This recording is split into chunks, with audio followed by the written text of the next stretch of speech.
하나님 말씀 누가복음 18장입니다. 누가복음 18장 31절부터 19장 4절까지 우리 한 목소리 함께 교독하겠습니다. 누가복음 18장. 제가 가진 신약 성경 127면에 있습니다. 누가복음 18장 31절부터 19장 4절까지 말씀 함께 보도록 합니다. 18장 31절입니다. 예수께서 12제자를 데리시고 이르시되 보라 우리가 예루살렘으로 올라가노니 선지자들을 통하여 기록된 모든 것이 인자에게 응하리라.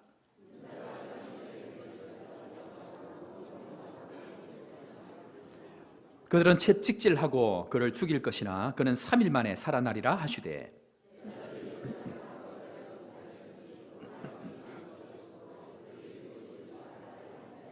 여리고에 가까이 가셨을 때에 한 맹인이 길가에 앉아 구걸하다가 그들이 나사렛 예수께서 지나가신다 하니 앞서가는 자들이 그들을 꾸짖어 잠잠하라 하되 그가 더 크게 소리 질러 다윗의 자손이여 나를 불쌍히 여기소서 하는지라.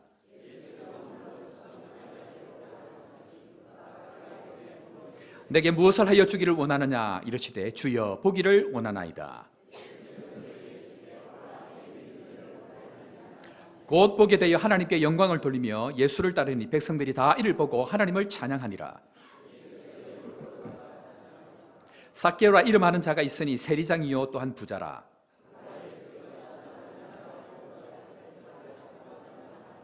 다 같이 봅니다. 앞으로 달려가서 보기 위하여 돌 무화과 나무에 올라가니 이는 예수께서 거리로 지나가시게 되밀어라. 아멘. 오늘은 종려주일입니다. 종려주일은 예수님께서 부활하시기 일주일 전에 예루살렘 성에 입성하실 때에 군중들이 종려나무를 가지고 예수님을 환영하며 호산나 호산나 예수님을 환영하던 것을 기념해서 일주일 전인 오늘 종려주일로 그렇게 지키게 됩니다. 그래서 지금까지 저희들이 하나님께서 우리 교회에게 주셨던 약속의 말씀 17번을 쭉 해오고 있는데요. 잠시 쉬고 오늘 고난주간을 맞이해서 십자가의 길에 대해서 한번 묵상을 해보려고 합니다. 고난주간이고 종려주일인데 그럼에도 불구하고 사랑하는 성도 여러분, 오늘 시간 어떻습니까? 네, 이제 자동으로 되죠? 네, 좋습니다. 고백하면 하나님께서 늘 우리의 믿음의 고백대로 일을 하신다. 저는 언제나 그렇게 믿습니다. 어제 선교회에서 14년 계시던 선교사님께서 찾아오셨습니다. 여러분들 잘 아시죠? 우리 교회 오시는 분들은 주로 어떻게 됐다고요? 이제 말로 하기가 제가 미안해서 오셨는데 다른 게 선교 보고가 있어서 이제 가시는데 선교관이 마땅치 않아서 저희 교회에 이렇게 쉬었다 그렇게 가셨습니다. 그런데 이 선교사님 오셔서 놀라운 간증을 이렇게 해주시는데요. 이 선교사님이 이제 하나님 앞에 헌신을 하고 신학을 좀 이렇게 늦기를 하셨는데 그러면서 이제 선교를 가기로 작정을 하고 훈련을 받고 선교지를 이렇게 나가셨답니다. 그런데 나간 지 1년 반 만에 가서 이렇게 생활하는 것이 얼마나 어렵겠습니까? 또 조금 나이가 든 상태에서 나가셨으니까 스트레스가 얼마나 많았겠습니까? 그런데 나간 지 1년 반 만에 몸에 문제가 생긴 거예요. 온몸이 붓고 다리가 퉁퉁 붓고 증상이 엉망이 돼가지고 현지에 있는 병원에 가서 증상을 보니까 당신 이렇게 하다 죽는다 그 얘기를 하는 거예요. 그런데 이 선교사님은 내가 지금까지 멀쩡하게 살았고 갑자기 이럴 리가 없다고 생각하면서 웃었대요. 웃으면서 그래도 혹시 몰라서 몸이 조금 이상하니까 서울에 있는 세브란스 병원에 가가지고 갔더니 의사가 딱 보고 이야기를 딱 듣더니 한다는 얘기가 당신 여기서 걸어서 나가다가 죽을 수 있습니다. 딱 그 얘기를 하는 거예요. 어떻게 여기까지 살아왔냐고. 그러면서 바로 그 자리에서 입원을 해가지고 꼼짝도 못하고 그렇게 있는데 급하니까 이제 사모님을 두고 목사님 혼자 온 거 아닙니까? 그래서 목사님이 상황을 딱 설명을 하니까 사모님이 머리를 한 대 딱 얻어맞은 것처럼 아무 생각이 안 나더래요. 그런데 딱 하나 긴급하게 기도 제목을 올려가지고 같이 기도해야 되겠다 생각이 들어가지고 여러분들 그 당시에 십몇 년 전에 그 유명하던 싸이 땡땡이라고 아시죠? 거기다가 긴급 기도 제목을 딱 올려가지고 긴급 기도 제목 딱 올려가지고 상황을 설명하고 다 기도하기로 이렇게 했는데 정작 사모님은 머리에서 아무 생각이 안 나더랍니다. 기도를 해야 된다는 마음은 드는데 기도할 마음이 안 나. 너무 정신이 없어가지고 인생이 나에게 왜 이런 일이 일어났지? 그리고는 이제 하루가 지나가지고 사모님 정신을 차리고 골방에 딱 들어가지고 무릎을 딱 꿇는데 하나님께서 그 마음 가운데에 딱 주시는 말씀이 뭐냐면 하나님께서 이런 자기 평생 한 번도 들어보지 못했던 음성을 딱 주면서 이 병은 죽을 병이 아니라 그 말씀을 하나님께서 주셨는데 그 음성을 듣는 순간 내 평생 단 한 번도 경험하지 못했던 생수의 은혜들을 경험하는데 이 사모님 얘기가 한 번도 경험하지 못한 그래서 생수의 은혜가 이런 것이구나 그 마음의 확신을 가지고 목사님과 함께 이제 치료의 시간을 지나는 그런 과정을 지납니다. 그런데 이 목사님이 보니까 이 의사 얘기가 신장에 완전히 박살이 나가지고 거의 기능을 못 해가지고 신장 투석을 해야 된다는 거예요. 아니면은 신장 이식을 해야 된다는 거죠. 그래서 그때부터 계속 신장 투석을 이제 하게 됐는데 그런데 하나님께서 1년 한 달 반쯤 투석을 이렇게 하고 있을 때에 동료 선교사님을 이렇게 보내신 거 위로하러. 근데 이 선교사님도 선교지를 가려고 가기 전에 인사를 지금 하러 왔다는 거예요. 그래서 와서 이제 인사를 하고 그래서 이제 잘 가라고 이제 인사를 하고 갔는데 이 보고 가신 선교사님이 집에 가서 기도를 하는데 마음 가운데에 자꾸 마음에 주시는 생각이 뭐냐면 네 신장을 좀 나누면 안 되겠니? 이 마음을 주시더라는 거예요. 여러분들 알지만 이 신장이 주고 싶다고 주고 주지 않는다고 안 주고 이런 게 아니잖아요. 이게 뭐 맞아야 되는데 이것을 하기 위해서 3번에 걸쳐서 검사를 해서 이것이 맞아야 된대요. 그런데 희한하게요. 가서 이제 이 마음을 가지고 가서 했는데 이거 신장을 주시는 목사님도 대단하지만 사모님도 대단한 거 간다니까 같이 가자는 거예요. 그래서 갔는데 검사를 해보니까 이 선교사님하고 이 선교사님하고 신장이 너무 정확하게 맞는 거예요. 그래갖고 바로 한 달 반 만에 신장 이식을 해가지고 수술을 하고 난 이후에 어제 오셨는데 13년 동안 아무 일도 없이 지금까지 지낸다고 합니다. 할렐루야. 하나님 살아계신 거 믿으시길 바랍니다. 뿐만 아니고 이 선교사님이 사역을 하다가 신장이 이러니까 늘 조심을 하지 않겠습니까? 그런데 어느 날 갑자기 또 장이 탈이 나가지고 이렇게 하는데 점점 살이 빠지면서 뭘 해도 안 된다는 거예요.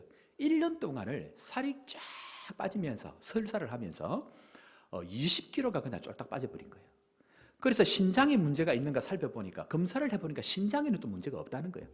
그렇게 고생을 하다가 이런저런 해도 다 안 되는데 자기가 알고 있는 목사님 한 분이 우연찮게 이렇게 전화가 왔다는 거예요. 그래서 그 목사님이 전화를 가지고 뭐 딴 것 한 것도 와서 손을 얹은 것도 아니고 전화를 가지고 간절하게 기도하고 그 다음 날이 됐는데 그것이 그때부터 딱 그쳐가지고 그 이후 아무 이상이 없다는 거예요.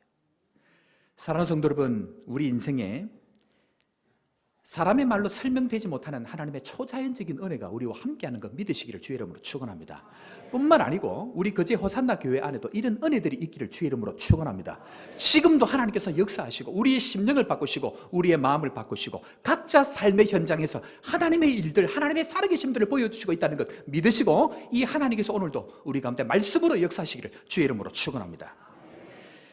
여러분들 거제도에서 제일 높은 산이 혹시 어느 산인지 아십니까? 거제도에서 제일 높은 산. 예? 노자산. 몇 미터죠, 집산이? 예. 노자산은 제가 지금 잘 모르겠는데 계룡산은 570입니다. 계룡산은 570이고 그 다음에 가라산이 있는데 가라산이 580인데 아마 노자산이 580 같으면 비슷할 것 같습니다. 아무튼 제가 이걸 물어보려고 하는 게 아니고요. 여러분들 이스라엘 땅에 있는 그 가나안 땅이라고 얘기하는 가나안 땅 중에 지금은 이제 팔레스타인 땅이 되어 있는데 이 땅 가운데 가장 높은 곳이 어디일까요? 예? 예, 아라라산. 예. 성경에 보면 지명적으로 보면 헐몬산이다 그 얘기를 합니다. 시편 133편에 나오는 헐몬이 이슬이 내린다라고 할 때 그 얘기하는 헐몬산이 있는데 이 산이 2815m입니다. 팔레스타인 땅에서 가장 높은 산이 바로 헐몬산입니다. 그런데 여러분들 이스라엘 백성들에게 있어서 가나안 땅에 있어서 이 지형적으로 제일 높은 산 말고 이스라엘 백성들이 살아가면서 가장 높다고 생각하는 곳은 어디일까요? 예? 시온산. 또 그것은 이스라엘 백성들에게 가장 높은 산은 예루살렘입니다. 지형적으로 높아서가 아니고 실제 예루살렘이 있는 거기에는 그렇게 높은 산이 아닙니다. 그런데 이스라엘 백성들은 모두 다 예루살렘을 가장 높은 것으로 인식을 합니다. 그래서 오늘 18장 31절 우리 한번 읽어보겠습니다. 뭐라고 표현을 하는지 18장 31절입니다. 시작. 예수께서 12 제자를 데리시고 예루살렘으로 올라가노니 선지자를 통하여 기록된 모든 것이 인자에게 응하리라. 예수님의 십자가의 길이 시작되는 것이 갈릴리로부터 여리고를 지나가지고 예루살렘으로 갑니다. 본격적으로 우리가 고난주간에 대해서 예수님께서 입성하신 이유를 살펴보는데, 그것을 이해하기 전에 먼저 이 여리고에서 있는 이 의미를 이해하지 않으면요, 그 십자가 안으로 들어갔던 예루살렘에 들어가셨던 것을 이해하지 못하기 때문에 제가 한 번도 이 말씀을 전하지 않았기 때문에 오늘 이 말씀을 함께 나누기를 원하는데, 이스라엘 백성들이 이야기하는 이 예루살렘은 가장 높다고 얘기합니다. 이 세상에서 제일 높은 산이 어떤 산이 있다 할지라도 그 산보다 더 높은 것이 바로 예루살렘입니다. 왜 그럴까요? 그것은 그 예루살렘에 뭐가 있죠? 하나님의 뭐가 있습니까? 성전이 있습니다. 그런데 그 성전 안에 뭐가 있습니까? 지성소가 있습니다. 그 지성소 안에 뭐가 있습니까? 법궤가 있습니다. 언약궤가 있습니다. 그 안에 뭐가 있습니까? 두 돌판이 있고 십계명 두 돌판이 있고 또 하나님의 임재의 상징인 만나를 담은 항아리가 있고 또 아론의 쌍난 지팡이가 있습니다. 이 세 가지가 있는데, 그런데 이 세 가지 이 박스를 덮고 있는 것이 있습니다. 그게 뭘까요? 그것을 법궤 덮개인데 우리는 그것을 시온자라고 얘기합니다. 무슨 말? 이 좌가 무슨 말입니까? 앉아 있다는 것인데, 하나님께서 그 법궤 위에서 앉으셔서 온 세상을 다스리고 통치하고 계시기 때문에 그 자리, 즉 법궤가 있는 그 예루살렘, 그 자리가 가장 높은 곳이기 때문에 예루살렘 얘기만 나오면 모두 다 올라간다, 그렇게 표현을 하고 있습니다. 여러분들 다음에 성경을 한번 보십시오. 예루살렘에 관련되어 있는 부분들은 모두 다 올라간다, 그 표현을 합니다. 실제 예루살렘 자체는 높지 않습니다. 그럼에도 불구하고 우리의 인생 자체는 예수 그리스도께서 십자가의 길을 걸어가셔서 궁극적으로 어디를 가려고 하시냐? 예루살렘, 그 하나님께서 보좌로 다스리시는, 하나님께서 왕자에 앉으셔서 다스리시는 그 하나님의 존전 앞으로 나아가기 위해서 걸어가는 길이 바로 십자가의 길이다, 그 이야기를 하고 있다라는 것입니다. 사랑하는 성도 여러분, 예루살렘으로 올라가는 인생 되기를 주의 이름으로 축원합니다. 하나님 존전 앞으로 나아가는 인생, 그것을 한마디로 따라합니다. 올라감. 오늘 세 단어를 얘기할 겁니다. 첫 번째 기억할 단어는 올라감입니다. 어디로 올라갑니까? 하나님이 계시는 시온, 그것을 향해서 우리 인생은 올라가는 것인데, 예수님께서 오늘 걸어가고 계신 그 십자가의 길이 바로 올라가는 길이다, 그 이야기를 합니다.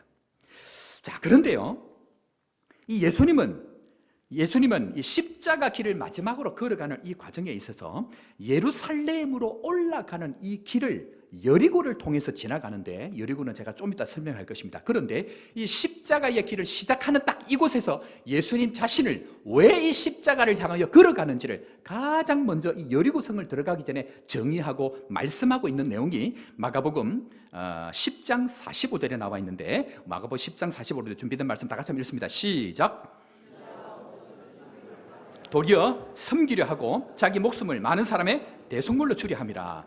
10장 45절 이후에 우리가 오늘 누가복음 18장 읽었습니다만은 마태복음 20장과 누가복음 10장에는 동일하게 여리고 사건을 들어가는 내용이 나옵니다. 그 전에 한 내용이 바로 이 섬기는 내용이 나오는데, 여리고성을 들어가기 전에 예수님께서는 왜 내가 여리고성을 지나가고 왜 내가 십자가의 길을 통해서 예루살렘으로 가야만 되는지를 설명하고 있는 내용이 바로 마가복음 10장 45절 말씀인데, 무엇이라고? 예수님의 십자가의 길은 무엇이라고? 뭐 하는 길입니까?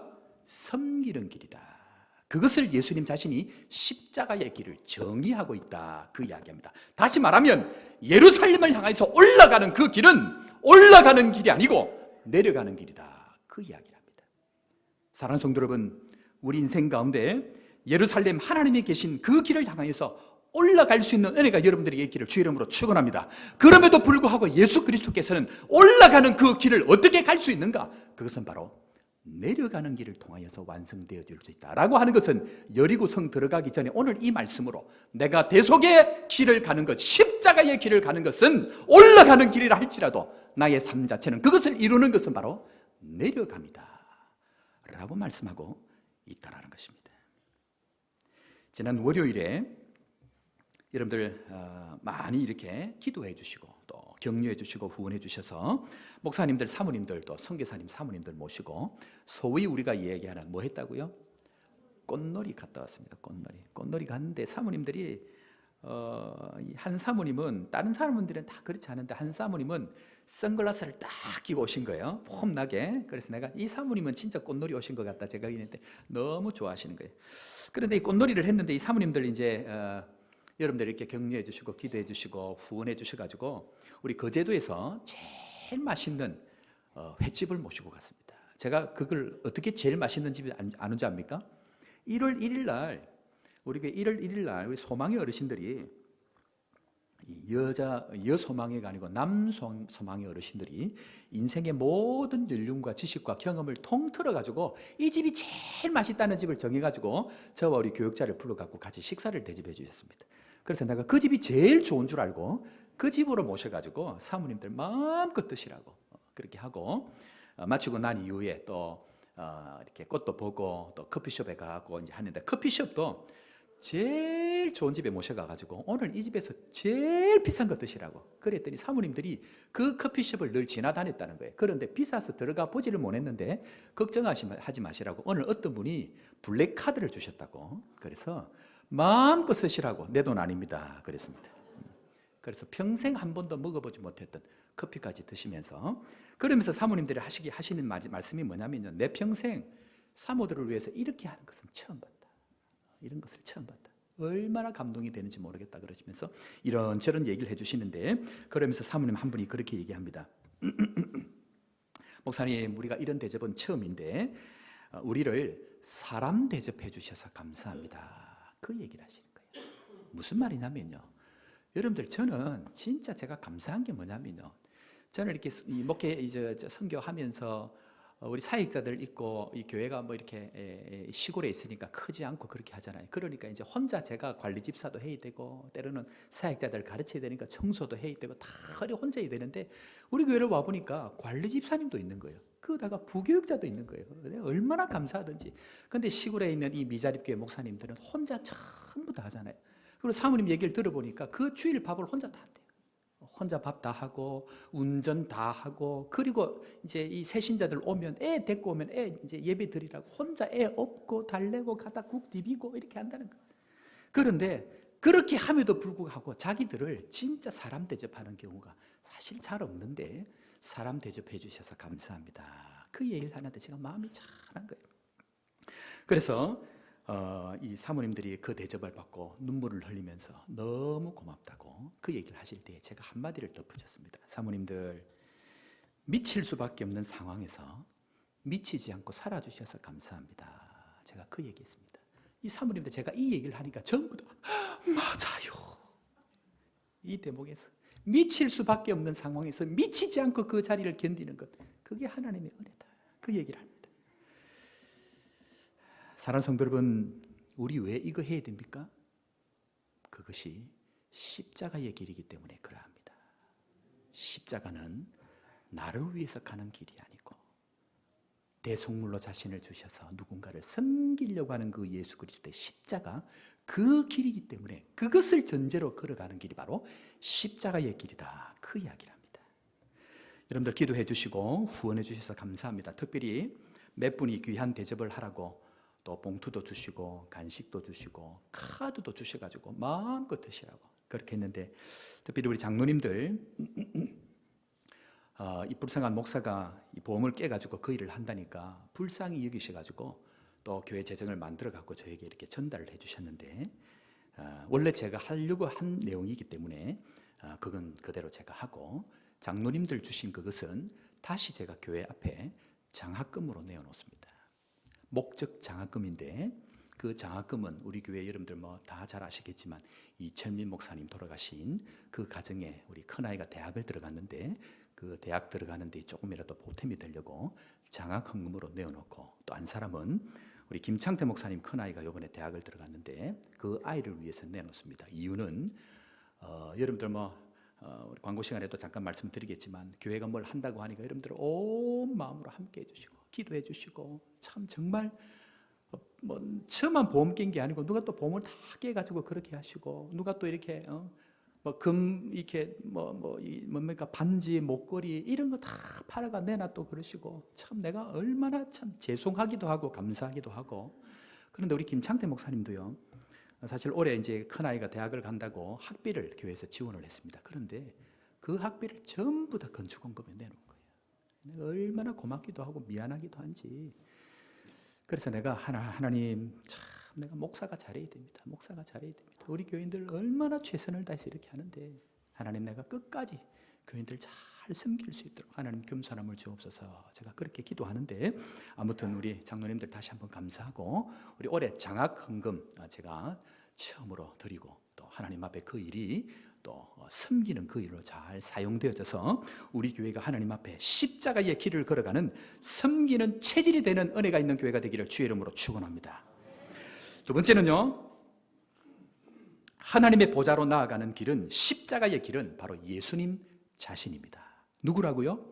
예수 그리스도 자신이 바로 십자가의 길을 가는 당사자다, 그 이야기를 합니다. 자, 그런데요, 오늘 이 예수님께서 가시는 이 길을 걸어가는 데 있어서 굉장히 중요한 지명이 나오는데 그것은 여리고입니다. 여리고를 반드시 지나가야 됩니다. 왜 여리고를 지나가야 되는지를 한번 볼 텐데요. 자, 18장 35절, 19장 1절인데 방수실 준비가 되어져 있습니다. 35절 1절 다 같이 연속해서 읽습니다. 시작.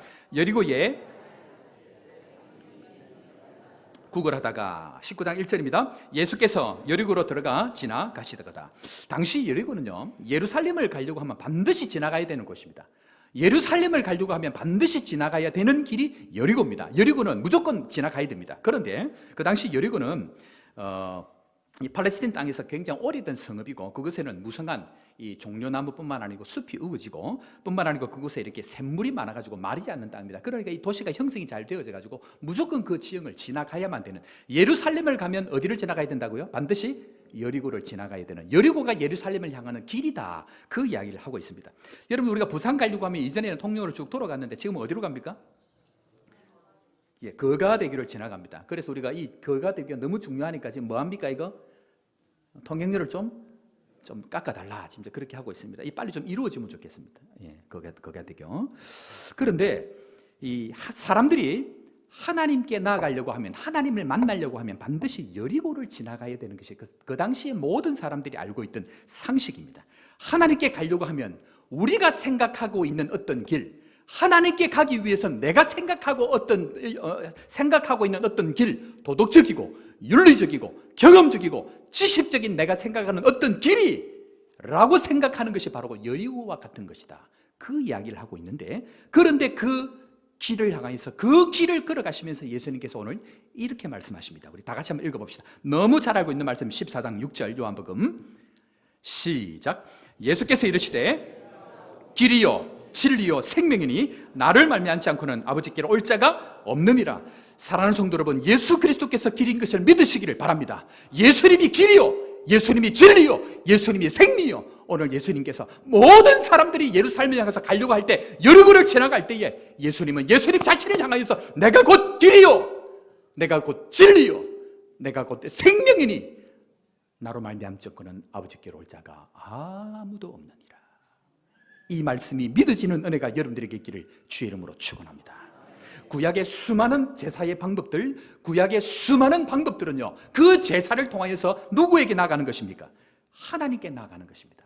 그런데 오늘 예수 그리스도는 자신이 십자가의 길이 되셔서 예루살렘 한가운데 있는 그 언약궤 위에 앉으셔서 온 세상을 다스리시는, 통치하시는 그 하나님 앞으로 나아가는 유일한 길이 되기 위해서 십자가의 길을 가고 계시는데, 많은 사람들은 이것이 길이라고 얘기하고 많은 사람들은 이 방법이 길이라고 이야기할 그때에 예수님은 아니요, 내가 곧 길이요 진리요 생명이라고 이야기하는 이 예수 그리스도의 선포가 나의 선언이 될 수 있기를 주의 이름으로 축원합니다.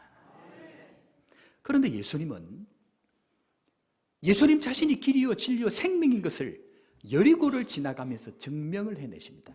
여리고를 지나갈 때에 두 사람을 딱 만나게 되는데요, 그 두 사람 속에 우리가 지금까지 깨닫지 못했던 예수님이 길이라는 사실을 보여주고 있는데, 그 첫 번째 사람이 바로 맹인을 만나는 사건입니다. 그것은 마가복음 10장 46절에 동일하게 나오는 사건인데, 여기 우리가 오늘 읽었던 본문에는 그냥 맹인하고 나옵니다. 그런데 여기 10장 46절에는 다른 이름이 나옵니다. 자, 우리 한번 읽어보도록 그렇게 하겠습니다. 시작.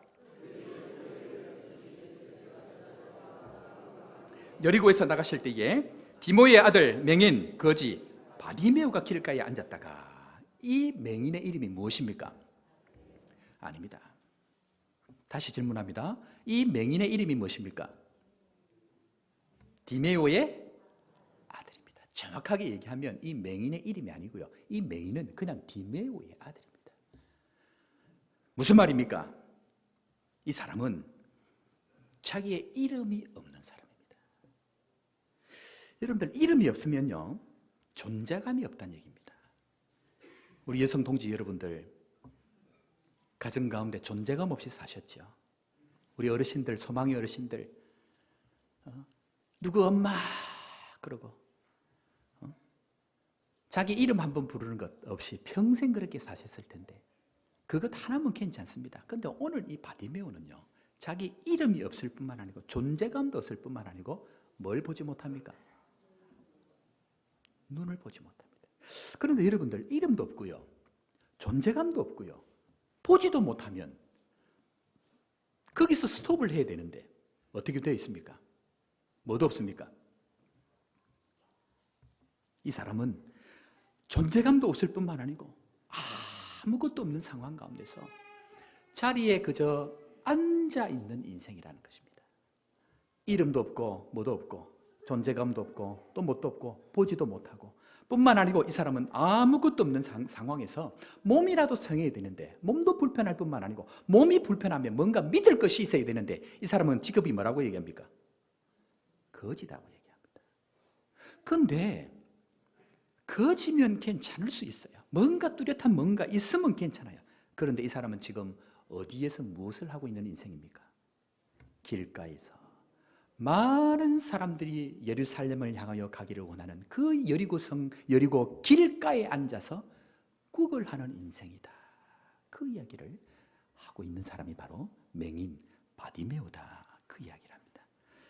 사랑하는 성도 여러분, 우리 인생 열심히 살았는데 내가 이것이 길이라고 생각하고 최선을 다해서 달려왔는데 돌아보니까 그것이 길이 아니더라는 것입니다. 내가 붙들고 내가 최선을 다해서 붙들고 달려온 그 길이 돌아보니까 참 길이 아니더라라는 것이 바로 오늘 바디메오의 인생을 통해서 우리에게 보여지는 인생의 모습이다. 그 이야기를 하고 있다라는 것입니다. 그 가운데에 사랑하는 성도 여러분, 다른 어떤 것이 아니고 길을 잃고 방황하는 그 인생 가운데 예수님께서 그에게 찾아가신 이유는 내가 바로 길이다. 네가 잃고 다 없고 존재감 없이 이름도 없고 보지도 못하고 길을 잃고 방황하는 그 길에 앉은 너를 향하여서 찾아오신 예수 그리스도께서 하신 말씀은 내가 곧 길이다. 갑자기 사람들이 웅성웅성합니다. 그 사람이 무엇입니까? 누가 옵니까? 누가 옵니까? 사람들이 그럽니다. 37절, 그들이 다 같이 읽습니다. 그들이 나사렛 예수께서 지나가신다 하니, 그들이 누구라고 얘기합니까? 그들이 누구라고 얘기합니까? 나사렛 예수께서 지나가신다. 그런데 그 이야기를 들은 이 맹인이 외쳐 가로되, 다 같이 읽습니다. 시작. 다윗의 자손 예수여 나를 불쌍히 여겨 주옵소서. 다윗의 자손 예수여 불쌍히 여겨 주옵소서. 사람들은 나사렛 예수라고 얘기합니다. 그런데 오늘 이 바디메오는 나사렛 예수가 아니고 다윗의 자손 예수여 나를 불쌍히 여겨 달라고 이야기합니다. 무슨 말입니까? 당시 사람들은 저 갈릴리 북쪽에서 시골촌에서 뭔가 어떤 유명한 일을 해가지고 랍비 정도 되는 사람이 오니까 사람들이 모여서 구경을 하려고 웅성웅성하는 그때에, 종교적인 지도자로, 탁월한 지도자로 생각할 그때에 오늘 이 바디메오, 아무것도 보지 못하는 이 사람이 하나님의 영감을 통해서, 하나님의 은혜를 통해서 그 예수는 나사렛 예수가 아니고 나를 구원하실 수 있는 유일한 길일 뿐만 아니고, 구약에서 그렇게 이야기하였던 31절 말씀에 오늘 읽었던 말씀처럼 구약에서 얘기했던 그 수많은 예언자들이 얘기했던 그 예수가 바로 오늘 내 앞에 나타나는 이 예수인데, 다윗의 자손 예수여 나를 불쌍히 여겨 주옵소서. 길을 잃고 방황하며 아무것도 알지 못하고 길가에 앉아서 존재감 없이 살아가는, 이름도 없이 살아가는 내 인생 가운데 다윗의 자손 예수여 나를 불쌍히 여겨 주옵소서. 이 애통하는 소리를 예수님을 향하여 바라고 있는 것이 바로 길을 잃고 살아가고 있는 우리 인생 가운데 예수님을 향하여 외치는 우리의 탄식 소리다. 그 이야기를 하고 있습니다. 사랑하는 성도 여러분, 예수님은 우리에게 그저 랍비 정도, 예수님은 그저 우리에게 종교적인 지도자가 아니고 우리에게 유일한 길이 되심을 믿으시기를 주의 이름으로 축원합니다. 그분만이 길이요, 그분만이 생명이요, 그분만이 나의 구원이 되신 그 하나님이 바로 길을 잃고 방황하는 모든 인생 가운데 길이 되신 예수 그리스도다, 그 말씀을 하고 있다라는 것입니다. 단 한 번도 본 적이 없는 이 바디메오가, 예수님을 단 한 번도 본 적이 없는 이 바디메오가 어떻게 이 예수님을 자기의 구주로 고백할 수 있는 것이, 이것이 신비가 아닐 수 없습니다. 그런데 우리는 어떻습니까?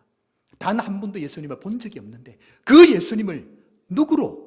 나의 주, 나의 길인 예수 그리스도 믿을 수 있도록 은혜를 주신 이 하나님, 이 하나님의 은혜를 감격하고 감사하고 찬양할 수 있는 믿음의 성도 되기를 주의 이름으로 축원합니다. 당대의 율법학자들, 당대의 랍비들 아무도 몰랐습니다. 유일하게 이 여리고성의 맹인 바디메오만 예수님을 다윗의 사전으로 고백합니다. 이런 은혜가 우리가 여러분들에게 있기를 주의 이름으로 축원합니다. 두 번째는요, 누구를 만납니까? 자, 두 번째는 우리가 너무 잘 알고 있는 삭개오를 만납니다. 삭개오. 자, 우리 19장 1절 2절인데요. 우리 다시 한번 읽도록 하겠습니다. 19장 1절 2절입니다. 시작. 삭개오라 이름하는 자가 있으니 세리장이요 또한 부자라. 삭개오는요, 여리고의 세리장입니다. 그런데 여러분들, 성경은요, 뭔가를 표현할 때에 그냥 대충 이렇게 표현하는 게 정확하게 표현하는데, 성경에서 세리장인데 이 사람이 또한 뭐라고 얘기합니까? 부자라 얘기합니다. 성경에서 부자라 얘기하면요, 조금 부자일까요? 엄청 부자일까요? 엄청 부자입니다. 엄청 부자. 그런데 이 사람이 세리장인데요, 이 사람이 본인 스스로도 굉장히 부자임에도 불구하고 이 사람도 바디메오와 동일하게 인생의 길을 잃고 뭔가 길을 찾아서 그 길을 찾기 위해서 지금 어디로 올라갑니까? 이전에는 뽕나무인데 지금은 돌 무화과 나무다. 그렇게 그 나무 위로 어떻게 한다고요? 어떻게 한다고요? 올라갑니다. 우리의 인생은 모든 사람들은 다 올라가는 인생을 살아갑니다. 그런데 그 이후에 놀라운 얘기들이 나옵니다. 이 세리장은요, 여러분들 설교를 많이 들으셨겠지만 우리 새가족들이 많으니까 또 조금 설명합니다. 이 당시 로마가 압제하던 이때의 세리장은, 로마는 두 가지를 관여를 했습니다. 딴 것을 관여한 게 아니고 치안과 또 한 가지는 세금을 관리했습니다. 치안은 안전을 위해서 그렇게 했고 세금은 운영하기 위해서 그렇게 했습니다. 그런데 이 세리장을 세워가지고 이 사람에게 얼마를 받으라고 정한 게 아니고, 이 지역에서 낼 수 있는 돈은 예를 들어서 100억이다 그러면 100억만 내고 나머지는 전부 네가 가지든지 말든지 다 그렇게 이렇게 알아서 하도록 그렇게 한 거예요. 그러니까 이 세리장 입장에서는 자기 직원들을 동원해서 수없이 세금을 거두리고 로마에 줄 것만 딱 주고 본인이 가졌으니까 그 돈이 어떻게, 성경 표현대로 이 사람이 어떠다 얘기합니까? 부자다, 그 이야기를 합니다. 그런데 이 올라가던 인생을, 끊임없이 올라가던 이 인생이 하나님을 향하여 올라가던 인생이 아니고 다른 어떤 것을 향하여 올라가던 이 인생이 인생의 공허함을 느끼고 길을 잃고 방황하며 그 뽕나무 위에 올라가서 지금 예수님을 바라보기 위해서 올라가 있습니다. 그런데요,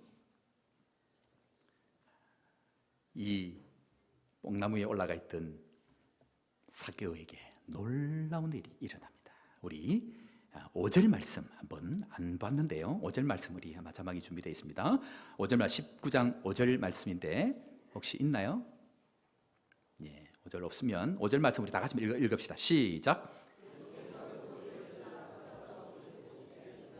삭개오야 속히 내려오라, 내가 오늘 내 집에 유하여야 하겠다 하시니. 사랑하는 성도 여러분, 인생은 올라가는 인생을 향하여 나아가지만 실제는 내려와야 거기에 진리가 있습니다.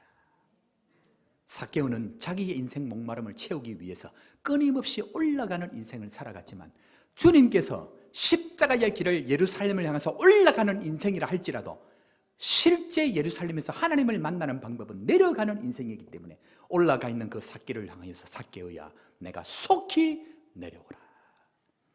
사랑하는 성도 여러분, 우리 인생은 올라가는 인생이 있는가 하면 그 올라감에, 실제 하나님 앞에 올라감을 이루기 위해서는 내려감의 인생을 완성할 때에 진정한 복음을 경험할 수 있습니다. 한번 따라하겠습니다. 올라감과 내려감. 이 올라감의 은혜가 내려감을 통해서 완성되어지는데, 그 가운데 한 가지, 유일하게 그 올라감을 내려감으로 채울 수 있는 유일한 방법 한 가지가 있습니다. 그것이 무엇일까요? 올라감과 내려감 사이에는 반드시 한 가지가 필요합니다. 그것이 무엇일까요? 그것은 바로 예수 그리스도의 찾아오심입니다. 한번 따라하겠습니다. 찾아오심. 삭개오를 향하여서 예수님께서 그저 목마른 인생으로 올라가서 앉아있고 그 위에서 있다 할지라도 뒤를 잃고 방황하는 그 가운데에 예수님께서는 삭개오를 찾아오는 은혜를 베푸십니다. 여러분들에게 이 은혜가 있기를 주 이름으로 축원합니다.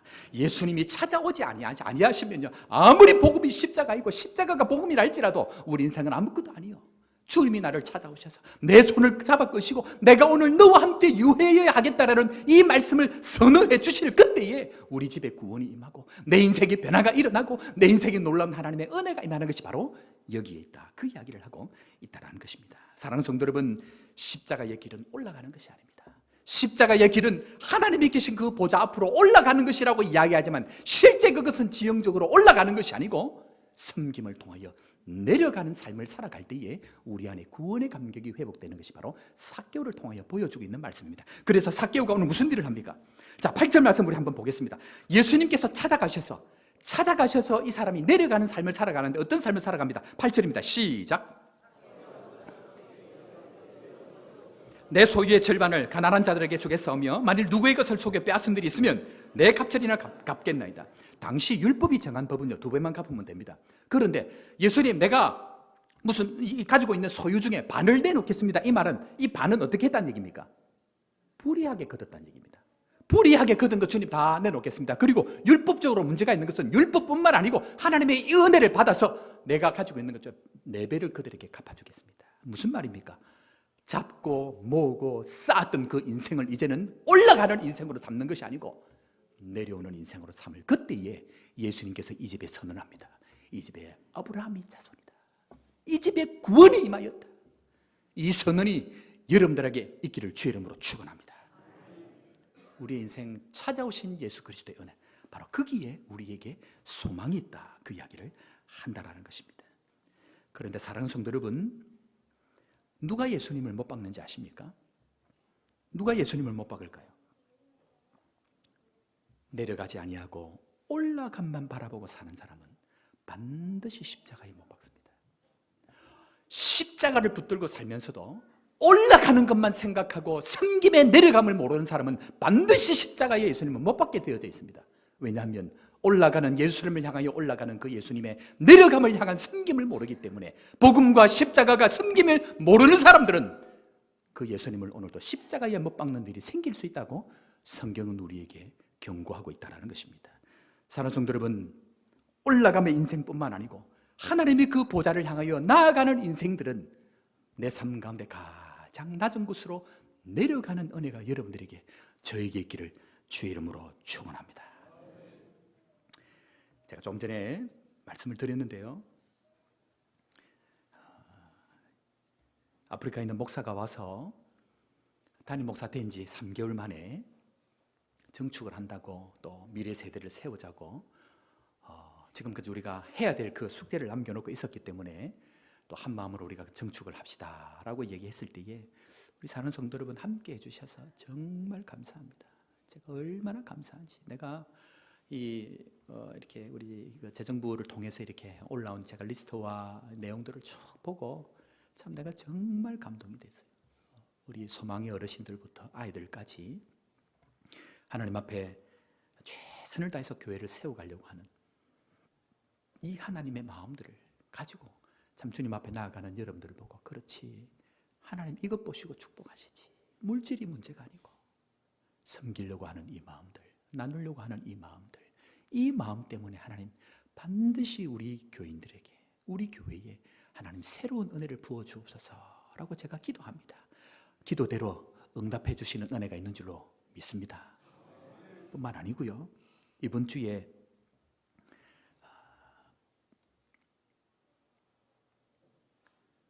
섬김 감동 프로젝트,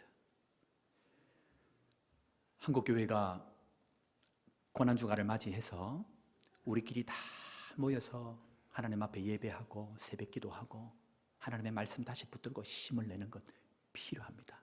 반드시 해야 됩니다. 그러나 그것과 함께 그 은혜가 내 안에 머물면 썩어버립니다. 다시 한번 우리 십자가의 길, 올라가는 그 길을 완성하기 위해서는 예수 그리스도의 찾아오심을 통해서 내려가는 이 섬김의 삶을 살 때에 우리 안에 복음이 복음되고 십자가가 십자가 되는 은혜가 있는 줄로 믿고, 여러분들 이 일에 최선을 다해 주시고 우리의 평생의 삶들이 하나님 앞에 십자가의 길을 걸어갈 뿐만 아니고 하나님이 앉아있는 그 보좌 앞에서 하나님의 영광을 경험할 수 있는 믿음의 성도, 거제 호산나 교회 되기를 주의 이름으로 축원합니다. 우리 시간 한번 찬양하며 주님 앞에 고백하며 나가겠습니다.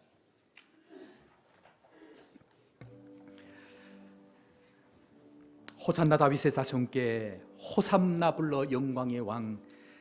당신은 영광이 될 수밖에 없는 것이 바로 예수 그리스도께서 우리에게 길이시고, 그것을 증명해내기 위해서 고난의 길, 십자가의 길, 곧 섬김의 길을 걸어가셨던 것이 바로 복음의 길입니다.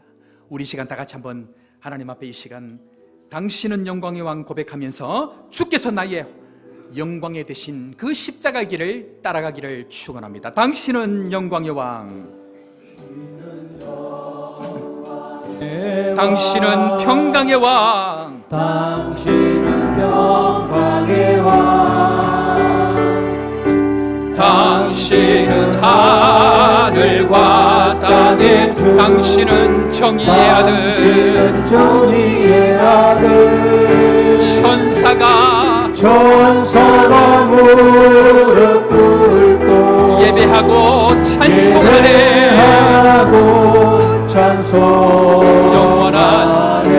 영원한 생명 말씀, 당신은 예수 그리스도 주. 호산나 다윗의 자손께 호산나 불러 왕 중의 왕. 높은 하늘에 영광을 예수 주. 호산나 다윗의 자손께 호산나 불러 왕 중의 왕. 높은 하늘에 영광은 예수 주 되시네. 보혈을 지나 하나님 품으로 보혈을 지나 아버지 품으로 보혈을 지나 하나님 품으로 한 걸음씩 나가네.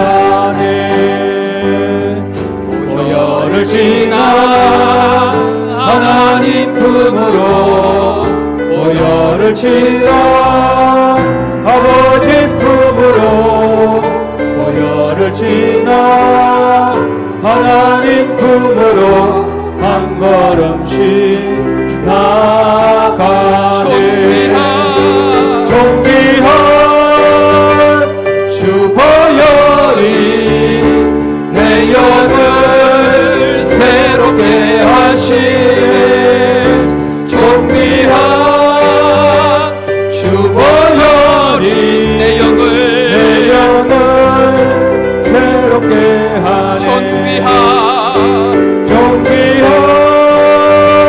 주 보혈이 내 영을 새롭게 하시네. 존귀한 주 보혈이 내 영을 새롭게 하네. 우리 시간 한번 기도합시다. 기도할 때에 하나님, 십자가의 길은 올라가는 길이지만 그 올라가는 길을 완성하는 것은 내려가는 길인 것을 다시 한번 기억하고, 내가 지금까지 붙들고 있는 것들, 내가 지금까지 고집하고 있는 것들, 내가 가지고 있는 그 모든 것 다 내려놓고 길가에서 구걸하며 애통하며 사람들만 쳐다보고 살아가던 그 맹인 바데오미아가 다윗의 자손 예수여 나를 불쌍히 여겨달라고 주님 앞에 간구한 것처럼 오늘 이 시간 주님 나에게 찾아와 주셔서 다시 한번 예수 그리스도를 경험하며 십자가의 길을 만날 수 있는 은혜가 있도록 내 인생을 축복하여 주옵소서. 이 시간 다 같이 주여 통성으로 외치고 기도하며 나아갑니다. 주여, 하나님 아버지 하늘을 감사합니다. 이 시간 우리와 함께하여 주시고 십자가의 길로 인도하여 주신 하나님을 찬양합니다. 주님, 이 시간도 주님 안에 복음의 있음을 다시 한번 깨닫게 하여 주시고 호산나 다윗의 자손이라고 고백하였던 바디메오처럼 주님께로 나아갈 수 있는 은혜가 있도록 주님 역사하여 주옵소서.